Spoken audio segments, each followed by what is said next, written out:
Alexei Navalny, a Russian activist and one of the prominent leaders of the opposition, was sentenced to prison for almost 3 years by the Russian court for parole violations. He's been accused of defaming a World War II veteran and also called out the authorities of misusing slander charges to damage his reputation. Having published some very controversial investigative reports, he has inspired some of the biggest street protests in the Putin era and has also been detained several times in the past for speaking up against the ruling party.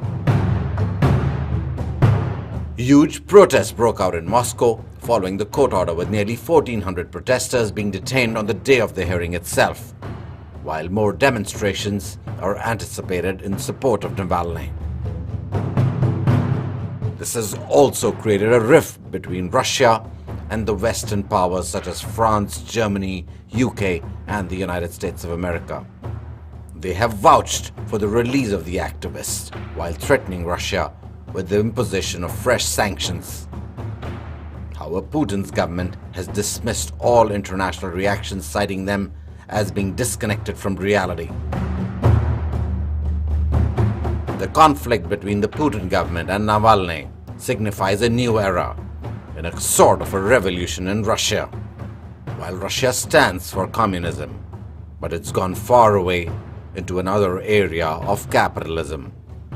Many look at the political leaders as the ones controlling all the money and the power and the legal system. Bureau Report, Democracy News Live, New Delhi. Good evening, I'm Rohit Gandhi and you're watching Democracy News Live. Welcome to our show, It Matters. Today we'll be covering the recent Russian protests. Alexei Navalny, one of the most prominent challengers of the Putin administration in Russia, is charged and in custody. Navalny is an inspiration for some of the biggest protests that have been taking place. He's also being looked at as the biggest challengers of the Putin administration. He has embarrassed the Russian president with his extensive investigation reports. He was sentenced to prison for more than 2 years by a Russian court last week. The court order triggered protests all over the capital city of Moscow and in several other parts of the Federation. Mr. Navalny's sentencing also led to arrests of nearly 1,400 protesters near the Kremlin. This is Russian government's way to convey the message that the authority of the administration cannot be challenged. Navalny, who has been arrested several times in the past as well, didn't hold back from criticizing the Russian president during the hearing. He also pointed out that Putin will go down in history as a poisoner. Navalny claims that Putin tried to assassinate him through poisoning but failed. He also said that a moment will come where people will bring down Kremlin's stronghold. Also, it will be impossible to lock up the entire country. To discuss the Russian situation, we're joined by Dr. Sriram Cholia. He's the Dean of the Jindal School of International Affairs at the O.P. Jindal Global University. We also have with us Mr. Sanjay Kumar Dubey. He's a professor at the Center for Russian and Central Asian Studies at the School of International Affairs from Jawaharlal Nehru University. Thank you both for joining us. Let me start with you, Mr. Dubey. So, explain to me, when you see what's happening on the ground in Moscow and in Russia, do you see that there is a turning tide towards Putin on the ground by the people? First and foremost, I would like to make a slight correction. I'm Pandey, Mr. Pandey. Very sorry. I am sorry. It's all I'm right. so sorry. It's all right. My apologies. Coming to the protests. Well, protests are not exactly new to Russia. We saw similar protests at least 10 years back in December 2011, when after the Duma elections that year, there were widespread protests. People were asking for free and fair elections, and people also felt cheated that they have been robbed of an opportunity to make a difference in choosing their leader. Because, as you know, Mr. Putin was president from 2000 to 2008.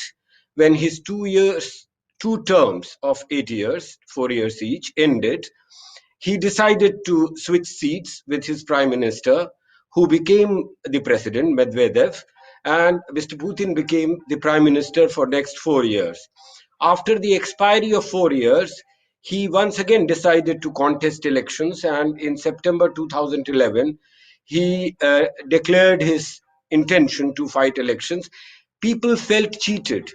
People believed that this just switching of seats is denying them of their democratic right to choose a leader and to make a difference. So there were widespread protests when the Duma elections took place, only a few months after this announcement of Mr. Putin in December 2011. And we saw massive protests, 50,000 plus crowds in Moscow, Petersburg, and some other cities. So since then, at least, we have seen protests in Russia quite a few times. In the aftermath of the Ukraine crisis, 2014, and the annexation of Crimea, Mr. Putin's popularity as a strong leader who is ready to take bold steps in order to incorporate what Russians believe is their rightful land, and therefore, and to stand up against the West, that made him very popular. And since then, for the next 4 or 5 years, we did not see massive protests. There were protests in 2018 when there were pension reforms, when the retirement age was raised. Uh, so we have seen intermittently protests in Russia on various issues. During the recent times also, since 2018, off and on, we have seen protests. Some of these protests have been organized by opposition politicians. Some others are much more spontaneous. Alexei Navalny, who has been campaigning against corruption in Russia for more than a decade, since 2008, has created a niche for himself in Russia's political scene, because otherwise most of the parliamentary opposition in Russia, including the communists, are seen as something like loyal opposition. So they are opposition just in name. They do not really oppose the government on most vital issues. Navalny is one leader who has shown his willingness to come out on the streets, to mobilize his supporters, to mobilize general public on the issue of corruption, on the issue of nepotism, on the issue of same person remaining leader for more than 20 years, and finally on the issue of the constitutional amendments that were carried out last year, by which the bar on the president not to fight elections beyond 2 terms, that has been removed. So Mr. Right. Putin, who is again completing his 2 year term, 6 years each of 2 terms in 2014. So the bar has been removed last year. That means he can again become president in 2024 and yet again in Sure, sure, 2030. So sure, the protests have a long history in Russia. sure. It's just that they are gaining greater momentum and they are much more organized this time, I Sure, believe. sure. Dr. Cholia, let me come to you now. You know, the reality on the ground in Russia is that while democracy exists, there is a sense of dictatorial regime. And Putin's ability now to stay beyond his 2 terms is certainly, pushing a lot of people to understand that there is almost a sense that Putin will not be gone for a long, long time. And Mr. Navalny's protest and his getting out on the street and taking the fight to the street is telling people again a bit about the idea of a revolution is in the making.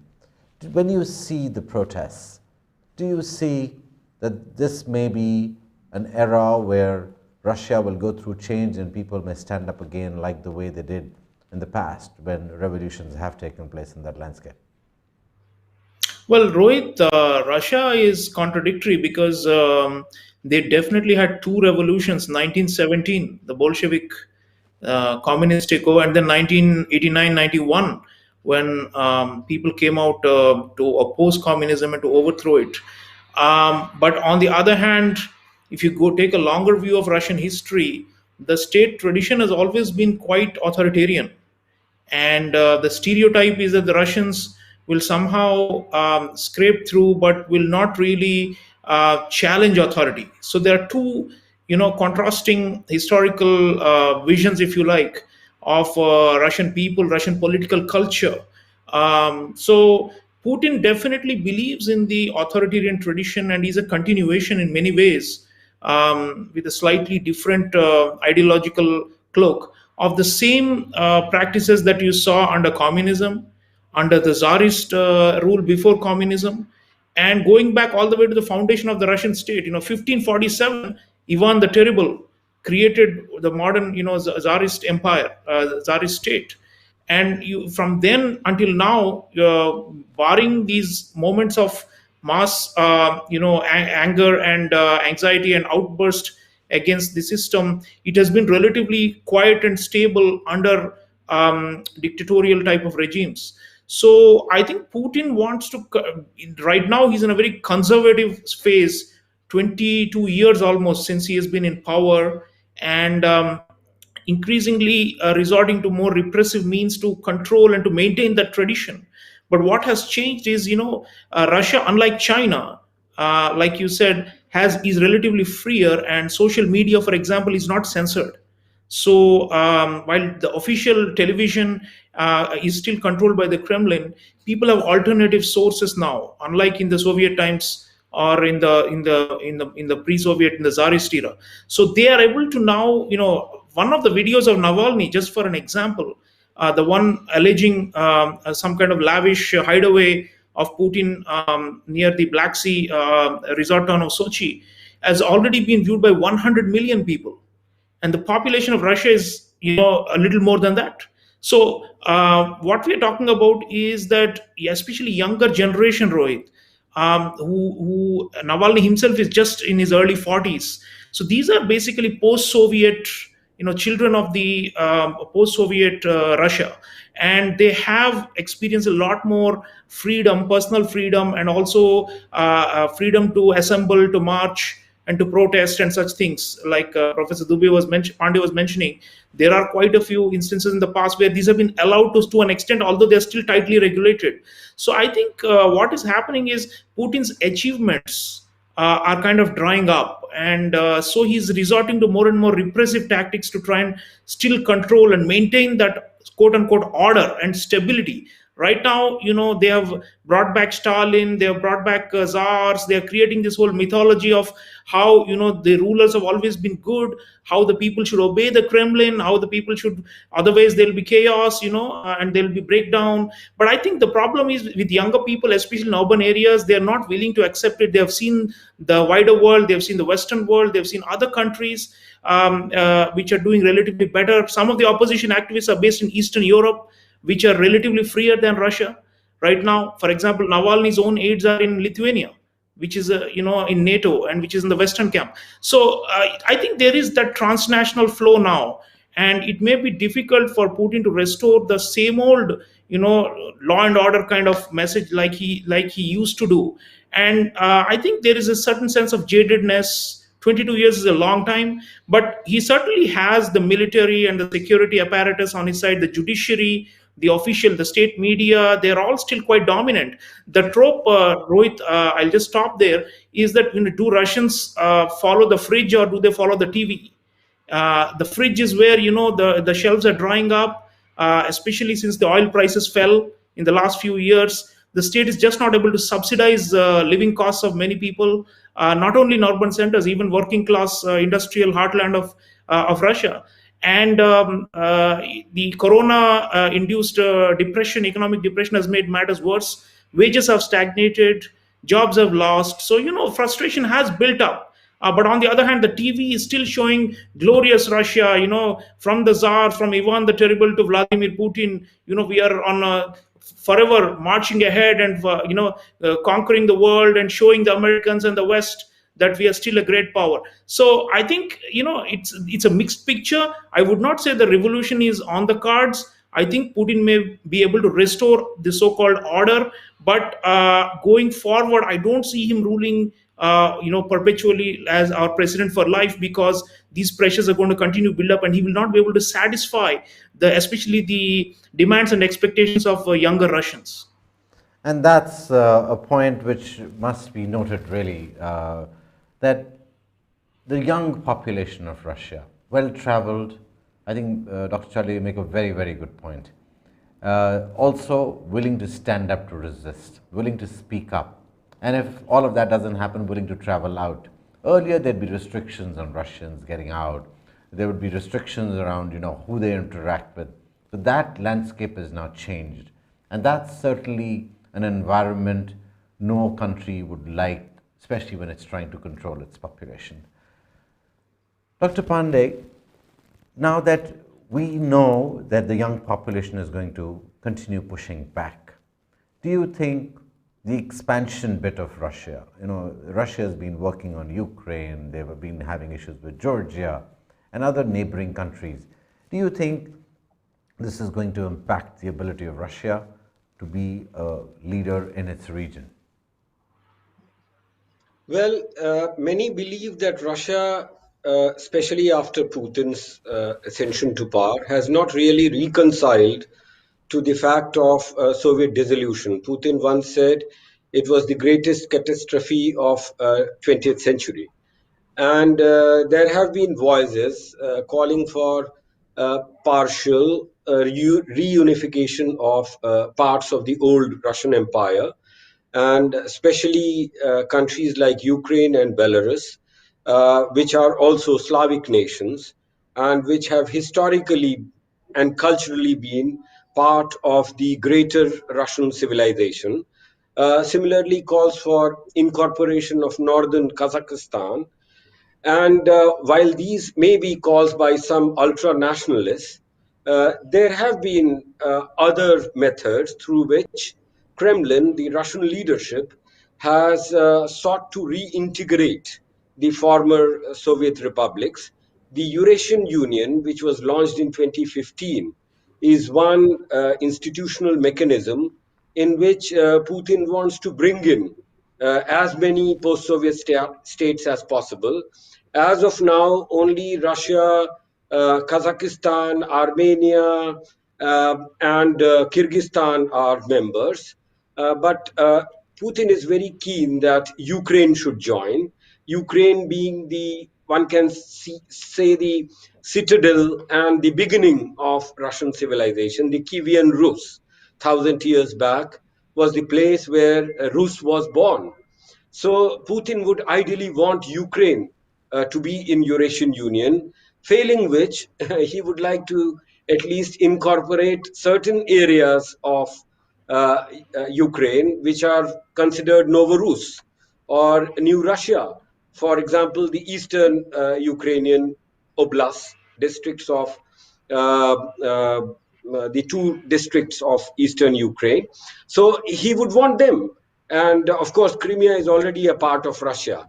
We may see a greater talk about Russian nationalism, about reincorporation of Russian lands. But Putin officially, as the president, will not be speaking on those lines. What he would instead do is to always criticize West and US for undermining Russia, for trying to undermine Russia's territorial integrity, undermine Russia's interest in the near abroad, that means the post Soviet states. So instead of openly trying to incorporate, although he has done that with Ukraine, with Crimea, he has sought to teach a lesson to Georgia, which was openly aspiring to become a member of EU and NATO. So those tactics may be employed once again, because the next Duma elections, the parliamentary elections, are going to be held in September this year, only a few months' time. So that may see heightened nationalism and greater rhetoric about West, Europe, and the US trying to undermine Russia, or not reconciling themselves to the fact of Russia's great power status. So we are going to see such talk in the times to come.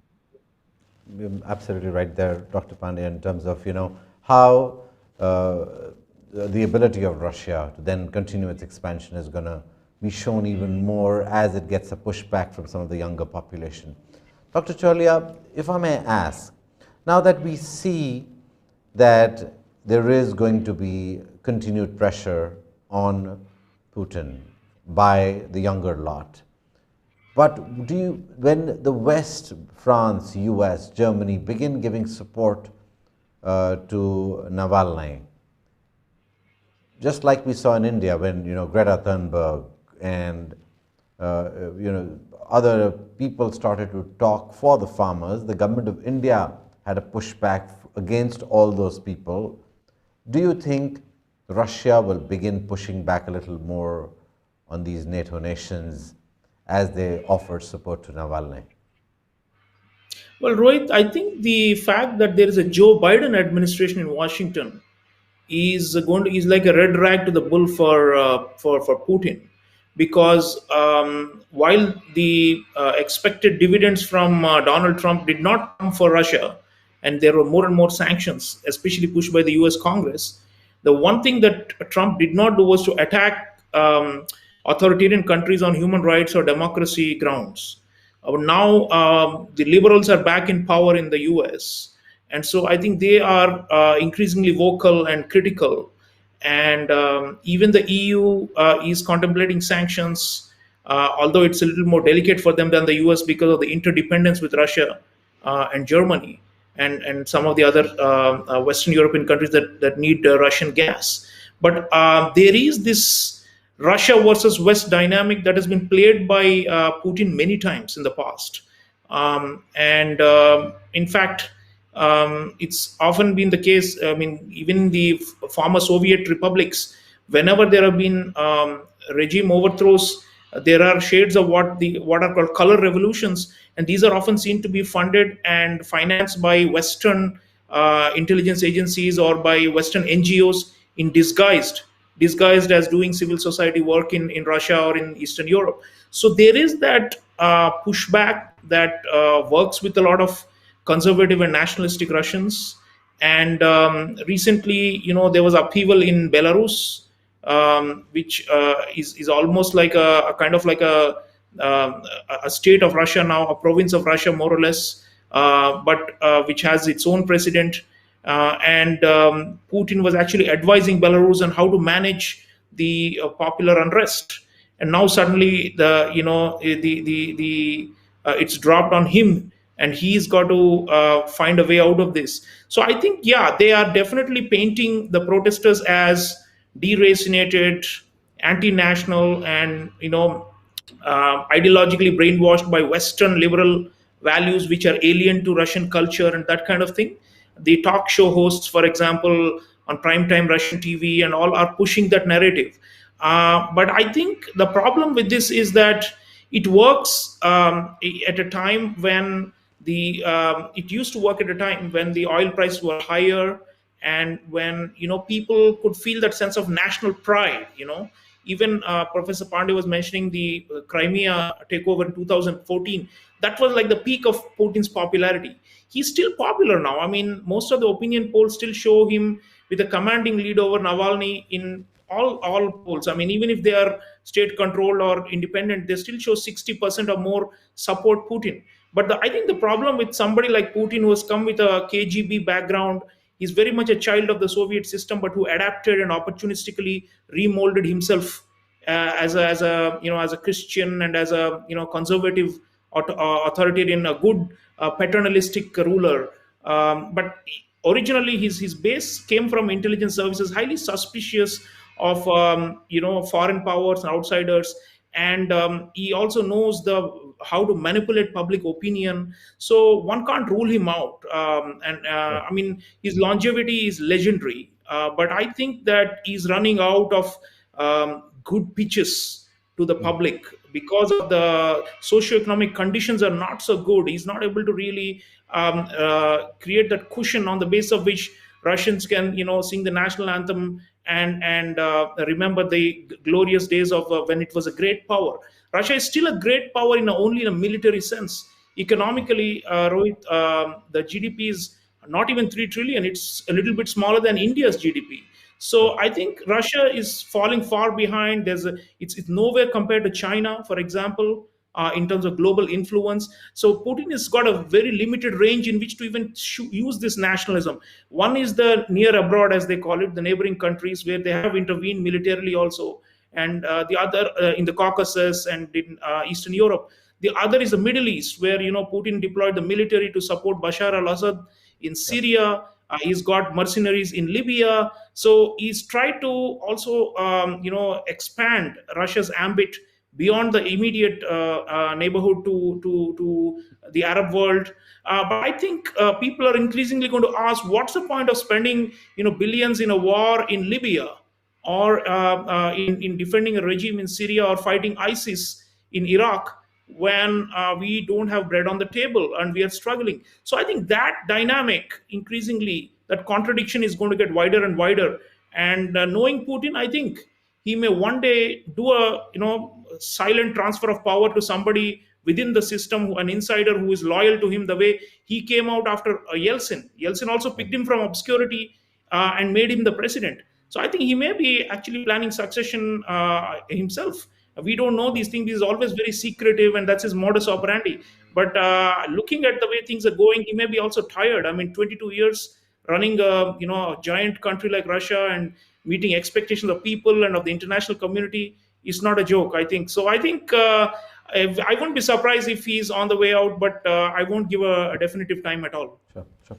And if you look at Russia, its currency is not that strong. If you look at Russia the way it exists, there are challenges around Russia. And as you talk, Dr. Chalia, about its limited ability in the economic world, $3 trillion ain't a huge economy. I think that's going to be one of its challenges. Now, Dr. Pandey, if I may ask you, when you look at all the conversations and all the accusations around Putin's corruption charges, he owns a lot of gold, there is, you constantly hear this on the telly, you constantly hear it on social media, his access to business, his wealth in oil, the mafia. Is there any truth to it, or is there more noise than the reality on the ground?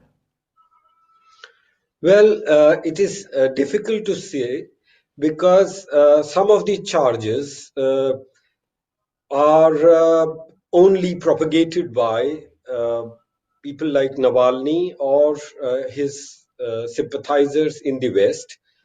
But definitely, it is no gainsaying that Putin has a certain close allies, many of whom have made fortunes because of their closeness to the regime.